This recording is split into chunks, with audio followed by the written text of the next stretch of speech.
Hello everyone, আসসালামু আলাইকুম। বাড়িতে আমি আজকে বাটা মাছের শুটকি দিয়ে বেগুন রান্না করব। শুটকি রান্না করার জন্য প্রথমে আমি কড়াইয়ের মধ্যে সয়াবিন তেল দিয়ে দিব। তেলের মধ্যে আমি দিয়ে দিব পেঁয়াজ আর দিয়ে দিব কাঁচামরিচ। কাঁচামরিচ, পেঁয়াজ আমি তেলের মধ্যে ভেজে নেব। এখন আমি দিয়ে দিব আদা রসুন বাটা। আদা রসুন তেলের মধ্যে ভেজে নেব।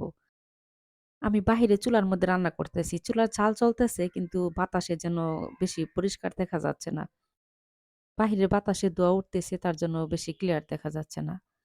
আদা রসুন তেলের মধ্যে ভেজে নিয়ে এখন আমি দিয়ে দিব বাটা মাছের শুটকি। শুটকি মাছ আমি আদা রসুনের সাথে ভেজে নিব। ভেজে নিয়ে আমি দিয়ে দিব সামান্য একটু পানি। এখন দিয়ে দিব স্বাদ মতো লবণ, 1/2 চামচ হলুদের গুঁড়া, আর দিয়ে দিব 1 চামচ ধনিয়ার গুঁড়া, আর দিয়ে দিব 2 চামচ শুকনো মরিচের গুঁড়া।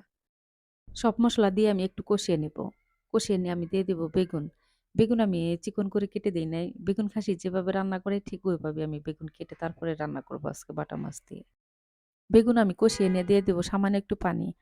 বাটা মাছ বাড়িতে শুকানো হয়েছে। তাহলে বুঝতে পারছেন যে হাতের শুটকি কতটা মজা হতে পারে। এখন আমি ঢাকনাদার ডেকে শুটকি মাছ রান্না করে নেব। শেষে উপরে ধনিয়া পাতা দিয়ে আমি তরকারিটা নামিয়ে ফেলবো।